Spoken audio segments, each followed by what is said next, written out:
అసెంబ్లీలో కేటీఆర్ వ్యాఖ్యలకు CM Revanth Reddy counter ఇచ్చారు. కొందరికి ఇంకా ప్రజాస్వామ్యం గురించి తెలియడం లేదని ఎద్దేవా చేశారు. ఆయన 51% ఓటింగ్ వచ్చిన వారు ప్రభుత్వం ఏర్పాటు చేస్తారని అన్నారు. 49% ఓటింగ్ శాతం వచ్చిన వాళ్ళు ప్రతిపక్షంలో ఉంటారన్నారు. ప్రతిపక్ష నేతల తీరు వారి మర్యాదకే మంచిది కాదని సూచించారు. యూత్ కాంగ్రెస్ లీడర్గా కేటీఆర్కు అవకాశం ఇచ్చిందే కాంగ్రెస్ పార్టీ అని గుర్తు చేశారు. గతం గురించి మాట్లాడాలనే కోరికుంటే తమకేం అభ్యంతరం లేదని తెలిపారు Revanth Reddy. Leader of the house speaker sir, కొంతమంది ఎన్ఆర్ఐస్కి ప్రజాస్వామిక స్ఫూర్తి అర్థము అవగాహన కాదు. మనం ప్రయత్నం చేసినా కూడా వారు తెలుసుకునే ప్రయత్నం చేయరు. ప్రజాస్వామ్యంలో 49కి 0 వాల్యూ ఉంటుంది, 51కి 100% వాల్యూ ఉంటుంది. ఎందుకంటే 51% ఓట్లు 51% నెంబర్ ఉన్న వాళ్ళు ప్రభుత్వాన్ని ఏర్పాటు చేస్తారు.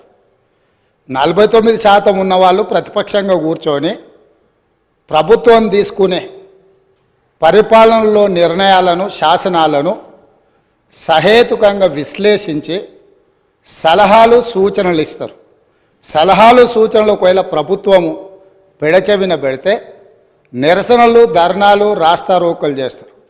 అవసరమైతే ఆమరణ నిరాహార దీక్షలు చేసిన కూడా సందర్భాలు ఉన్నాయి.